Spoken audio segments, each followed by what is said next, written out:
अपने जवान बेटों की मौत का सुनते ही मर जाने वाले 6 मशहूर अदाकार। दोस्तों क्या आप जानते हैं कि ग्लैमर और शोबिस की दुनिया के कई चमकते हुए सितारे जिनकी जिंदगी वैसे तो बहुत रंगीन नजर आती है मगर हकीकत कुछ और ही है। पाकिस्तानी शोबिस इंडस्ट्री में जहां फनकारों ने बेपनाह दौलत और शोहरत समेटी है, वहीं पर कुछ ऐसे फनकार भी हैं जिन्होंने अपनों की मौत का गम ऐसा उठाया कि जो कि उन्हें कब्र में ले गया और दौलत और शोहरत सब बेमैनी रह गई। दोस्तों आज की इस वीडियो में हम कुछ ऐसे ही बदनसीब फनकारों की बात करने जा रहे हैं जिन्होंने अगरचे तो शोबिस में बेपनाह कामयाबियां समेटी हैं, लेकिन असल जिंदगी महरूमी और परेशानियों की गुजार कर इस दुनिया फानी से कूच कर गए। दोस्तों वो कौन से बदकिस्मत अदाकार आज की इस वीडियो में शामिल हैं और इनके बेटों के साथ ऐसा क्या हुआ कि इनको कत्ल कर दिया गया। और दोस्तों वो पाकिस्तान के कौन से मशहूर अदाकार हैं जिनके बेटे की मौत खुद उनकी ही अपनी ही गोद में हुई। ये तमाम हकायक जानने के लिए आज की इस वीडियो को आखिर तक जरूर देखें। दोस्तों वीडियो शुरू करने से पहले अगर आपने हमारे इस नए चैनल इन्फो हब को सब्सक्राइब नहीं किया तो सब्सक्राइब कर लें और साथ में मौजूद बेल के आइकन को भी दबा दें ताकि आइंदा आने वाली हर नई इन्फॉर्मेटिव वीडियो सबसे पहले आप तक पहुंच सके।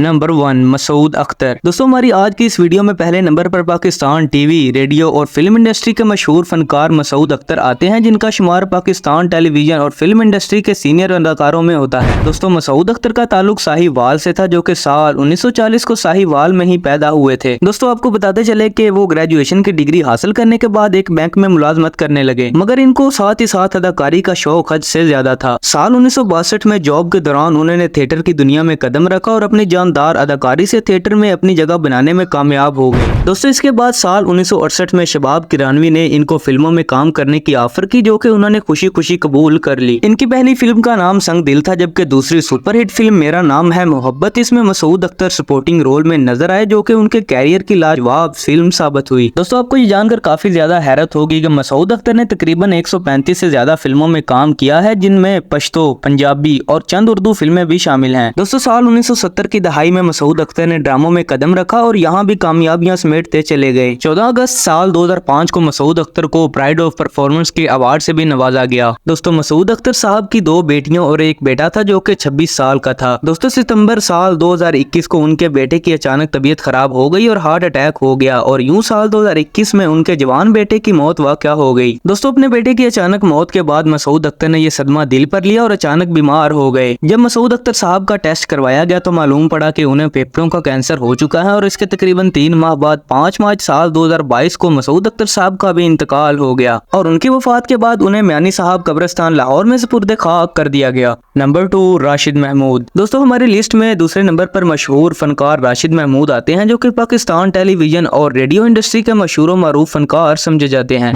तो अगर राशिद महमूद की बात की जाए तो इनका ताल्लुक लाहौर से है और ये साल 1949 को लाहौर में ही पैदा हुए थे। उन्होंने 10 साल की उम्र से रेडियो पाकिस्तान लाहौर से अपने कैरियर की शुरुआत की थी। साल 1971 में उन्होंने गवर्नमेंट इस्लामिया कॉलेज लाहौर से ग्रेजुएशन की डिग्री हासिल की, जबकि इससे पहले वो टीवी इंडस्ट्री में कदम रख चुके थे। दोस्तों उनकी पहली टीवी सीरियल का नाम शाहीन था, जो कि नई मिजाज के नावल से ली गई एक स्टोरी थी जिसे मोहसन अली साहब ने डायरेक्ट किया था। राशिद महमूद ने सैकड़ों की तादाद में रेडियो, टीवी, फिल्म्स और ड्रामों में काम किया और एक बेहतरीन अदाकार के तौर पर नाम भी कमाया। दोस्तों राशिद महमूद साहब का शुमार पाकिस्तान टीवी, स्टेज और फिल्म की दुनिया में बड़े बड़े और सीनियर अदाकारों में होता है और राशिद महमूद साहब को भी प्राइड ऑफ परफॉर्मेंस के अवार्ड से भी नवाजा गया था। दोस्तों आपको बताते चले कि राशिद महमूद का भी एक ही बेटा था जिसका नाम अजहर राशिद था, जो कि इंतहाई टैलेंटेड था। दोस्तों अजहर राशिद एक इंतहाई टैलेंटेड लड़का था, जो कि अपनी तालीम मुकम्मल करने के बाद कतर एयरलाइंस में एग्जीक्यूटिव पोस्ट पर तैनात था। दोस्तों इस वक्त उसकी उम्र सिर्फ 26 साल थी और सबसे तकलीफदेह बात यह थी कि अजहर की मौत उस वक्त हुई जब देर रात दोनों बाप बेटा बातों में मसरूफ थे। दोस्तों ये साल 2013 की बात है, जब देर रात राशिद महमूद और अजहर राशिद बातों में मसरूफ थे कि अचानक अजहर को हार्ट अटैक हुआ और वो अपने बाप की गोद में गिर गए और इसके बाद कभी उठ ना सके। दोस्तों ये बात जानकर आपको कैसा महसूस हुआ, कमेंट बॉक्स में हमें अपनी कीमती राय से आगाह जरूर करें। दोस्तों अजहर राशिद राशिद महमूद का इकलौता बेटा था, जिसको आज इस दुनिया से गए तकरीबन 10 साल हो चुके हैं। आपको बताते चले कि पिछले दिनों राशिद महमूद साहब की वीडियो सोशल मीडिया पर वायरल हुई थी, जिसमें उन्होंने हुकूमत वक्त से बिजली का बिल ज्यादा आने का शिकवा किया था। दोस्तों अगर आपको हमारी ये फैक्ट से भरपूर वीडियोस पसंद आ रही हैं तो हमारी हौसला अफजाई के लिए वीडियो को एक लाइक और चैनल को सब्सक्राइब कर दें और साथ में मौजूद बेल के आइकन को भी दबा दें ताकि आइंदा आने वाली नई इन्फॉर्मेटिव वीडियो सबसे पहले आप तक पहुंच सके।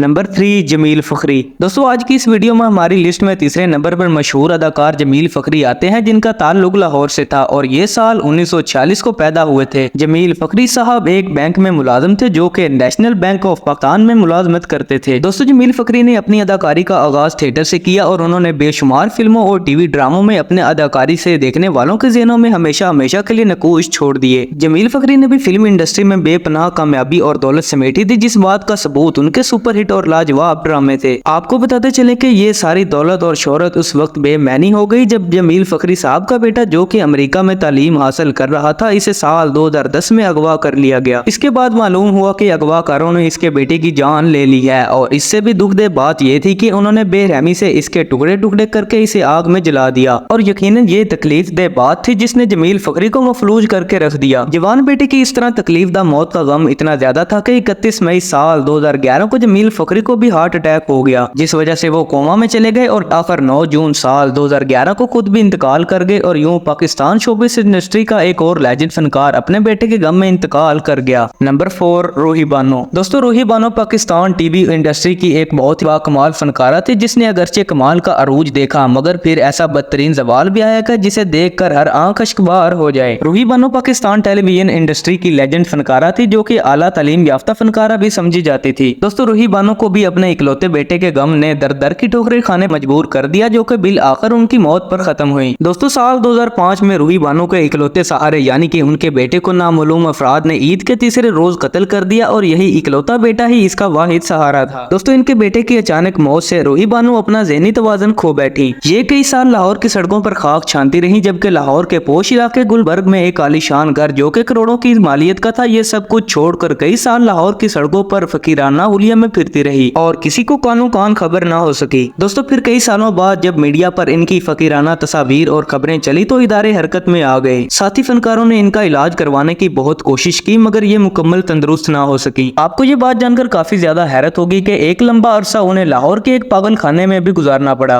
रूही बानो वो खातून थी जो कि शहनशाह जज्बात मोहम्मद अली के साथ फिल्म में एज अ हीरोइन भी काम कर चुकी थी। इसी के साथ साथ ये पाकिस्तान टेलीविजन इंडस्ट्री की एक सीनियर फनकारा थी, लेकिन अफसोस कि इनका बहुत दर्दनाक अंजाम हुआ। फिर इसके बाद अचानक ये खबर भी सामने आई कि रूही बानो तुर्की के शहर इस्तांबुल में जेरे इलाज हैं और यहीं पर इनकी वफात हो गई और इनको तुर्की में ही दफन कर दिया गया। दोस्तों, आज कोई भी नहीं जानता कि पाकिस्तान की इस अदाकारा की कब्र तुर्की में कहाँ वाक़ई है। नंबर 5, आर्थर नैयर। दोस्तों, पाकिस्तानी म्यूजिक इंडस्ट्री का एक बहुत बड़ा नाम जिसने पाकिस्तान फिल्म इंडस्ट्री को अपनी सुरीली आवाज में बेशुमार गीत दिए थे, इसका नाम आर्थर नैयर है। दोस्तों, आर्थर नैयर ए नैयर के नाम से भी मशहूर हुए। दोस्तों, आर्थर नैयर का ताल्लुक भी साहिवाल से था। दोस्तों, उन्होंने FC कॉलेज लाहौर से तालीम हासिल करने के बाद पाकिस्तानी म्यूजिक इंडस्ट्री में किस्मत आजमाने का फैसला किया और प्रैक्टिस शुरू कर दी। ए नैयर के पहले उस्ताद अजीम सिंगर रशीद अत्रे थे। रशीद अत्रे और उनके बेटे वजाहत अत्रे की निगरानी में म्यूजिक इंडस्ट्री में एंटर हुए। PTV से साल 1960 की दहाई से अपनी गुलकारी का आगाज किया। दोस्तों, PTV के मुख्तलिफ प्रोग्राम्स में गेस्ट सिंगर आते रहे, जबकि ए नैयर को फिल्म इंडस्ट्री में बतौर प्लेबैक सिंगर मशहूर प्रोड्यूसर रियाज शाहिद ने मुतारिफ करवाया था। दोस्तों, इस वक्त ए नैयर का शुमार पाकिस्तान म्यूजिक इंडस्ट्री के बेहतरीन गुलकारों में होने लगा। दोस्तों, ए नैयर अपने कैरियर के अरूज पर थे कि इनके बेटे की अचानक कार हादसे में मौत हो गई। इनके बेटे की उम्र इस वक्त सिर्फ 28 साल थी। दोस्तों, ए नैयर ने भी अपने जवान बेटे की मौत का गम इस कदर ज्यादा लिया कि म्यूजिक इंडस्ट्री से दूर हो गए और मुल्क छोड़कर बाहर चले गए, लेकिन बाहर भी सुकून ना मिला और वो पाकिस्तान वापस आ गए और ये अपने बेटे की मौत के 3 साल बाद 11 नवंबर 2016 को वफात पा गए। तो अगर आप ऐसे ही मजीद फैक्ट से भरपूर वीडियोस देखना चाहते हैं तो उनका लिंक डिस्क्रिप्शन में मौजूद। दोस्तों, उम्मीद करते हैं कि आपको हमारी आज की ये वीडियो पसंद आई होगी। अगर पसंद आई हो तो वीडियो को लाइक करें और चैनल सब्सक्राइब करें और साथ में मौजूद बेल के आइकन को भी दबा दें ताकि आइंदा आने वाली हर नई इन्फॉर्मेटिव वीडियो सबसे पहले आप तक पहुंच सके। मिलते हैं आपसे नेक्स्ट वीडियो में, तब तक के लिए अल्लाह हाफिज।